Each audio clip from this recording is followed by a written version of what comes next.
Ladies and gentlemen, the revolution. Dearly beloved, we are gathered here today to get through this thing called life. Electric word, life, it means forever, and that's a mighty long time. But I'm here to tell you, there's something else. The afterworld. A world of never-ending happiness. You can always see the sun, day or night.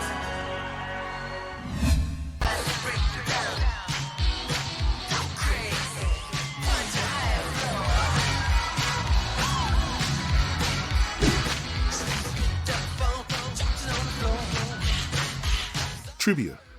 When director Albert McNolly first pitched the story to Warner Brothers, they suggested John Travolta should play the kid, which isn't not quite right.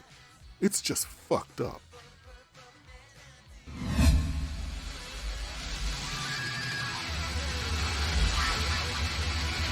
Yep, let's induce a seizure. Hold on. Rewind that fast cut montage and replay it in slow motion.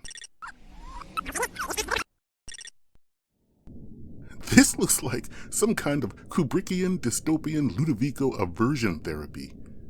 Like the next time you see glammed-up rockers, you'll throw up. It was the next day, brothers, and I had truly done my best morning and afternoon to play it their way and sit like a horror show cooperative malchick in the chair of torture while they flashed nasty bits on the screen. Stop it, please, I beg you! I've learned my lesson, sir. I see now what I've never seen before. I'm cured, praise God! But I digress. Let's get back to what's not quite right with Purple Rain.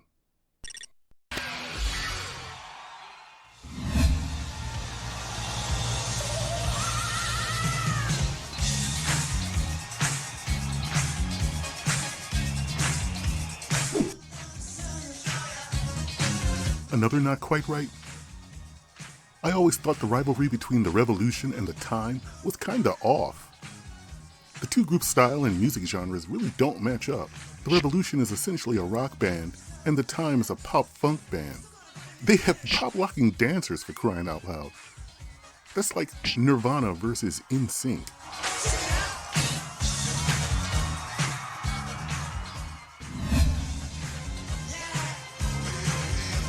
Observation. 50 Shades of Purple. Throughout the story, the kid plays dominant submissive style mind games with Apollonia, and generally just acts like a dick towards her. I really liked your song too. That ain't classy enough. I want the bitch to come to me. I'm the only star in this town. Morrissey, who do you think you are? You know I waited up all night for you. I'm so tired of you doing this to me. Who the fuck do you think I am? Jerome. Yes, you saw that correctly. They literally treated a woman like trash. Warner Brothers, fearing a backlash for the scene, wanted to take it out. But at preliminary screenings, the audience not only didn't mind, but laughed. So it stayed in. This was before the PC era. It's not quite right. It's just really fucked up. Let's go. Observation. This is where the kid starts to hone in on his mind games. So where do you come from? New Orleans. What are you doing here? Heard about the club and I thought I'd try my luck. You in the business? Well, I'm a singer. Oh. He was dismissive of her being a singer, and now questions her ambition. And when asked about his dreams, he doesn't answer. Must be real exciting. Is that what turns you on? What do you mean? Making it. It'd be nice for a change. It's all I dream about. And you? What do you dream about? This next exchange is important. Pay close attention. Will you help me? Nope. Pardon me? Nope. Freeze it right there. He sounds like he's playing around, but as we know from the rest of the movie, he really doesn't help her at all. Continue. Wanna know why? Nope. Because you wouldn't pass the initiation. What initiation? Well, for starters, you have to purify yourself in the waters of Lake Minnetonka. What? You have to purify yourself in Lake Minnetonka.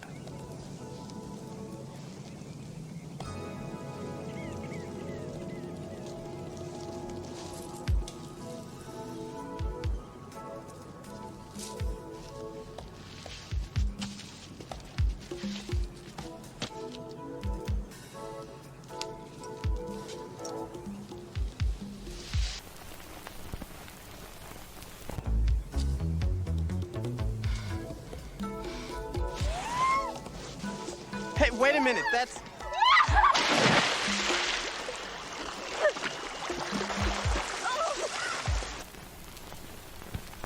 That ain't Lake Minnetonka.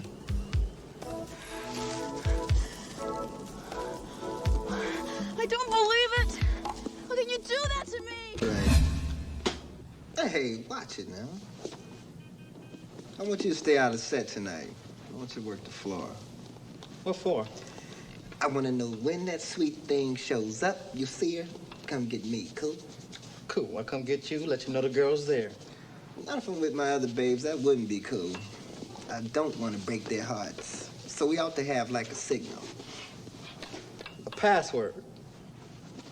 Okay, what's the password? You got it. Got what? The password. Password is what? Exactly.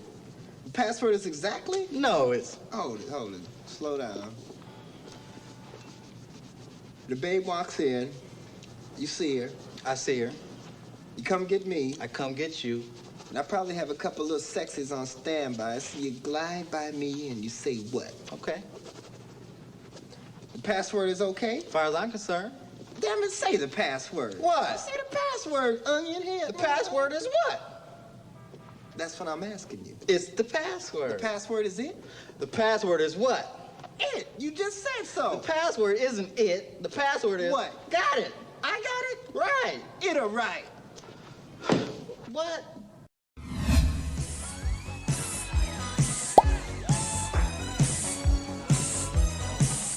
Des Dickerson literally has the whole club dancing to his song, something we see neither the Time nor the Revolution accomplish.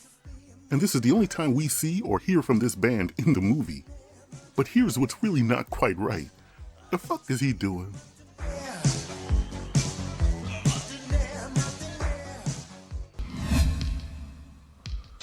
Trivia. Apollonia Kotero was married at the time of filming, but she was sworn to secrecy about it, so people would really think she and Prince were a couple.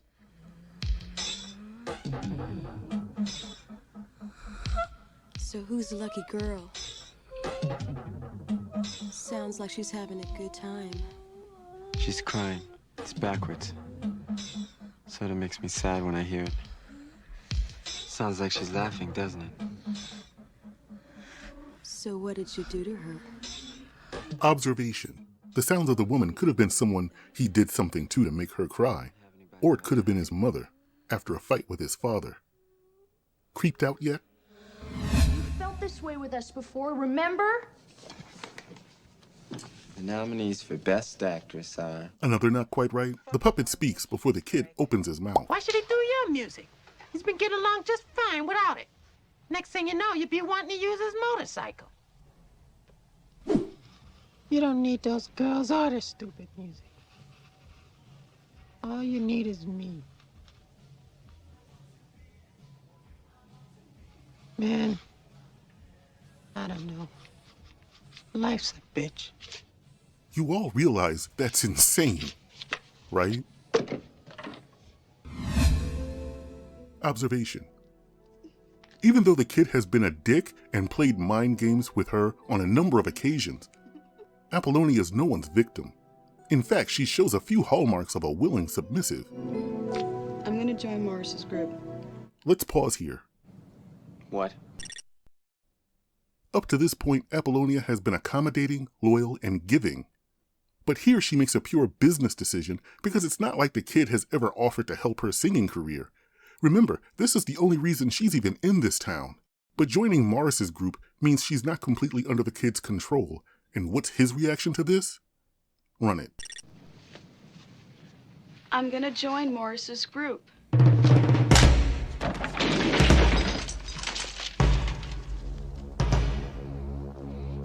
At no point does he ever, or do we ever hear him apologize for hitting her. Just leave me alone. It's just... I don't want you around this at all. I don't want you in my life this way. In pure DS style, he flips the issue and asks, Apollonia? Don't I make you happy? Don't you like the way we are? I wouldn't do it. You should trust me. Do you know Morris? Do you know what he's about? He doesn't care about you. You jealous? By this point, we're so caught up in the story, we don't even realize that what we witnessed was very creepy.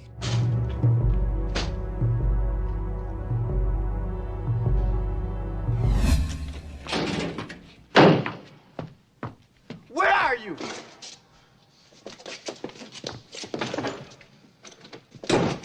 Where are you? Answer me, motherfucker! Tell the truth, you giggled too when you saw that turn. Replay that. Answer me, motherfucker! Dude did a twirl in anger.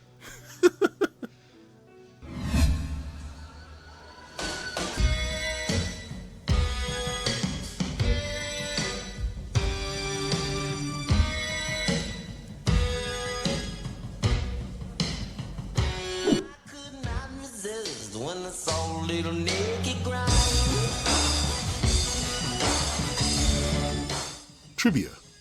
Prince became very conservative in his music and performance behavior as he got older. But in his prime, he pushed the line as far as he could. Oh, he wasn't the only one doing that in the 80s, but it got to the point where congressional hearings were conducted, and a committee called the Parents Music Resource Center was founded in 1985 as a result. They put together a list of what they considered the filthiest songs that were popular at the time. Out of the 15 songs picked, Prince was the only artist to make that list twice.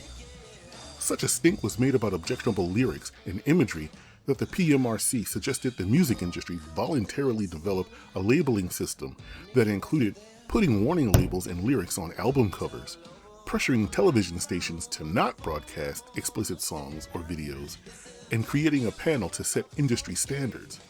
And in the last 35 years or so, we can all say with confidence how well that worked out.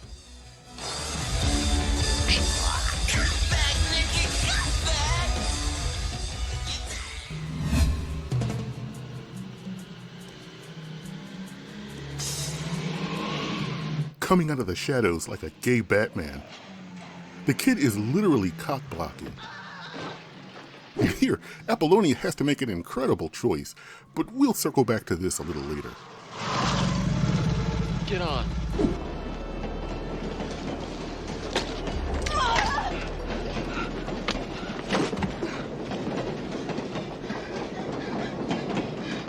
Go ahead. Go on.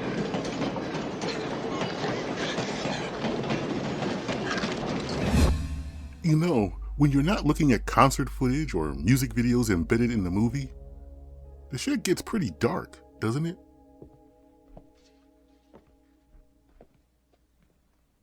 Today, in the 21st century, we can recognize that the kid's father had some kind of undiagnosed mental illness. But back in the 80s, everyone acted like, well, that's just how he is.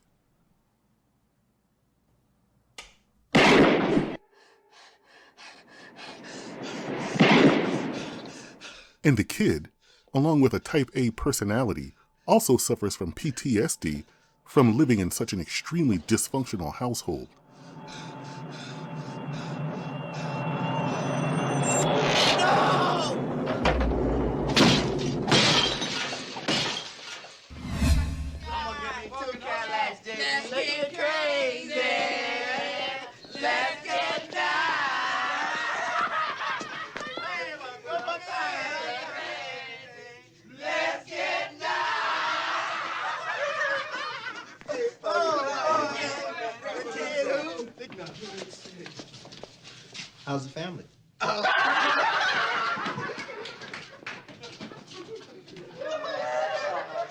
There were scenes where Day says and does more antagonistic things, including having the kid beat up.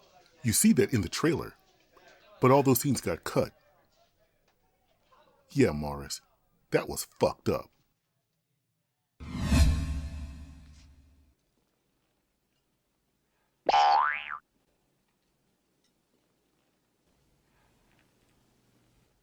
It's a song the girls in the band wrote, Lisa and Wendy. Now here's the big thing that's not quite right with Purple Rain. The kid introduces the new song by Wendy and Lisa, who both look surprised. Throughout the movie, he steadfastly said he wasn't going to play their music, and they didn't even think he'd heard the song. So that would mean they're playing the song as a band for the first time at that show. No heads up, no rehearsal. That's a hell of a time to learn a song if you're not the kid, Wendy, or Lisa.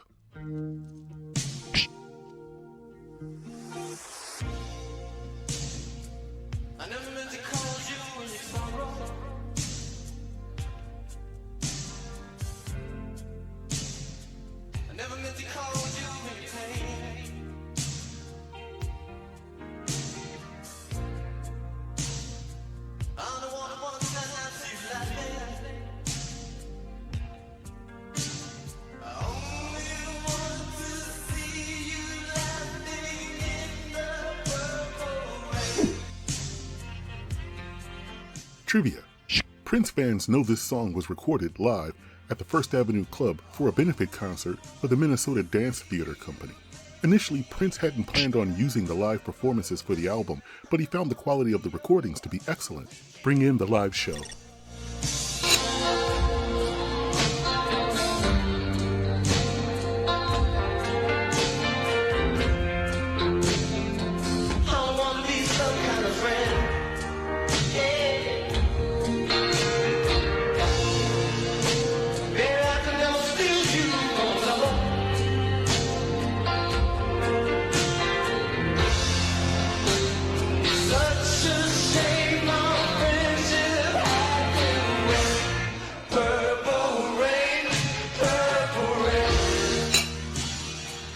Overall, 3 songs from this concert would be used directly for the album: I Would Die For You, Baby I'm a Star, and Purple Rain.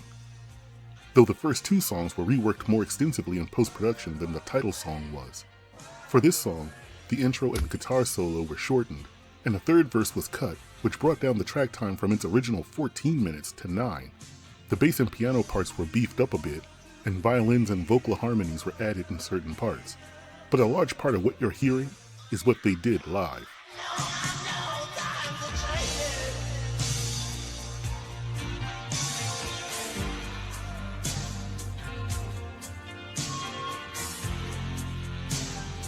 This time we don't reach out with something new.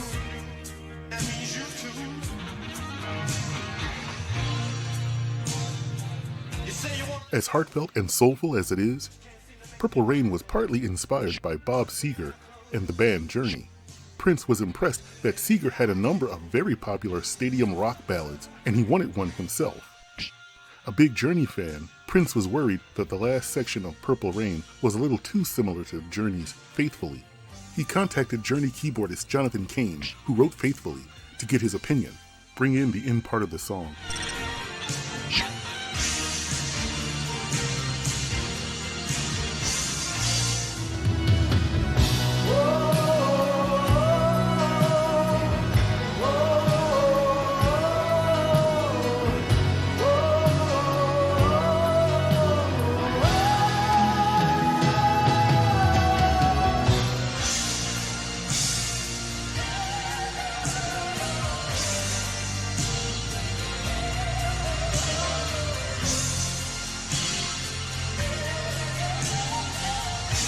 Prince offered to change it if he thought it was too close.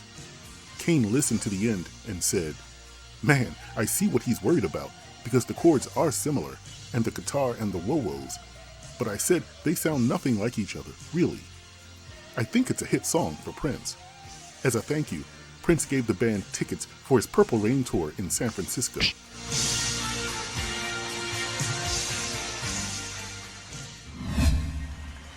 Even though the kid played Lisa and Wendy's music, he really had no confidence in it. His girlfriend broke up with him, His band is sick of him, the club owner threatened to fire him, and his father attempted suicide. Jesus, this is a long hallway. Playing Lisa and Wendy's music was really a fuck it move. He had nothing else to lose, and if it didn't go well, he would just leave town. That's why he ran to his bike immediately after.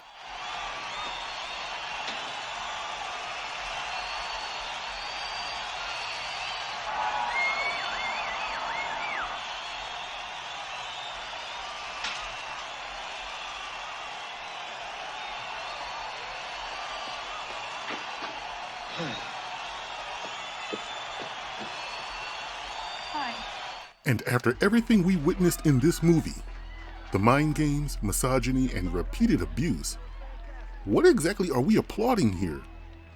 That one time the kid wasn't a dick to anyone? He sings one song and that's his apology for all that shit that went down? After one song, he keeps his job at the club, gets his girl back, and keeps his band together. Now that's some incredible songwriting. Alright, pause here. Again, we're so caught up in the emotion of the scene that we forgot Billy's ultimatum to the kid. Play it. Morris says he's got a new group called Apollonia 6. You know anything about them? No. Tell me they real hot. Says, Billy, you gonna like these girls. Got one problem, though. What's that? I got 3 acts. I don't need 4. So that means one of y'all have got to go. I mean, what would you do in my position?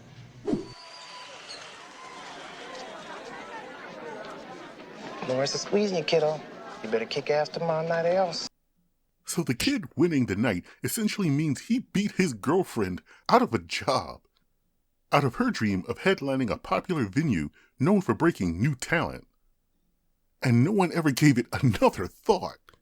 Continue. And what is up with these messed up love stories? We're supposed to be rooting for the kid, but he's a huge douchebag, and like I said earlier, he never helps Apollonia. Up to this point, there is not one significant thing the kid did for her. And don't get me wrong, I know Morris is a dick in his own right, but true to his word, he came through, and working with him, Apollonia actually did what she came into town to do, which is a lot more than what the kid was willing to do. And yes, Morris was being transactional with it. Hey, trade a little nookie for a career, no harm, no foul. Yes, it is sleazy for sure, but what were her alternatives between Mars Day and the kid? This is mahogany all over again. Are we really hoping that the woman gives up her dreams of being a singer to go back to the guy who showed absolutely no interest in her dreams whatsoever? Oh, and had a history of smacking her up from time to time. Rather than hook up with a guy who, as sleazy as he was, actually might help her career get off the ground? And once again, they lived happily ever after?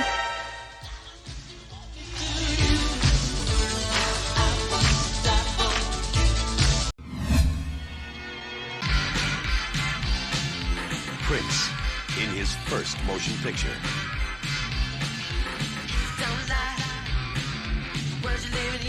Before he created the music, he lived every bit of it.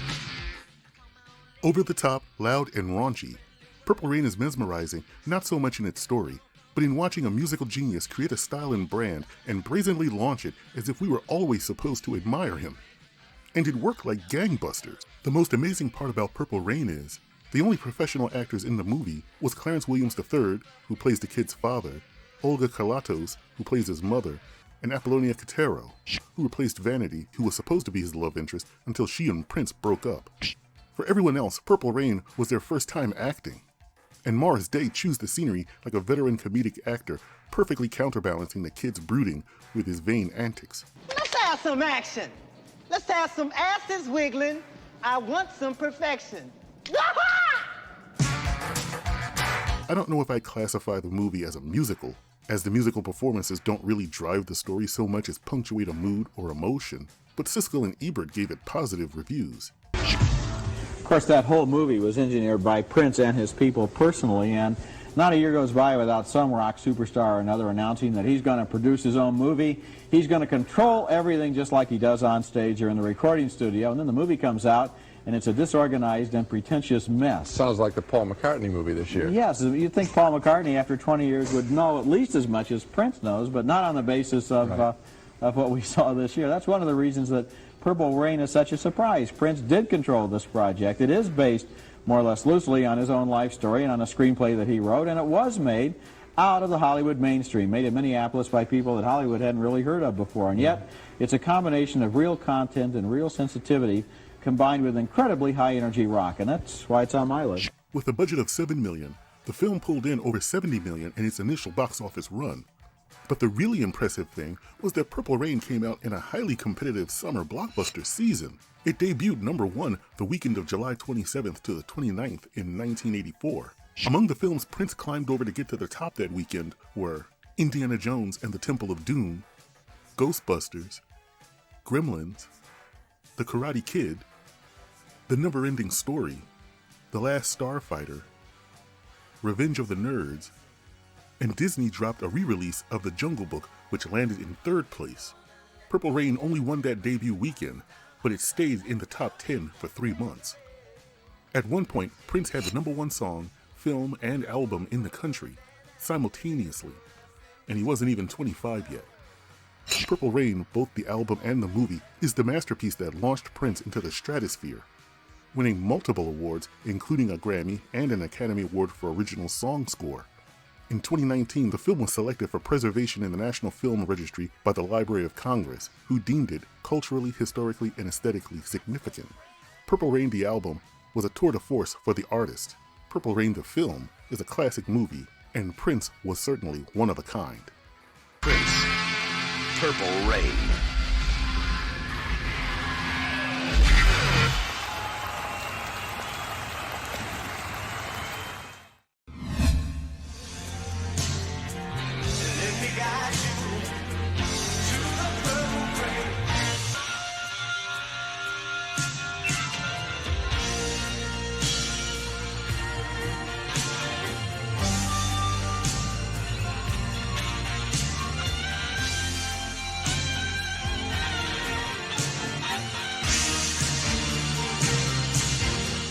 If you agree with this video, don't forget to like, share, and subscribe. And if I missed an observation, let me know in the comments below. And if you would like to support the channel and videos, feel free to donate through PayPal or Cash App, or pick up some NQR gear. All the links are listed in the description below. And thanks for watching.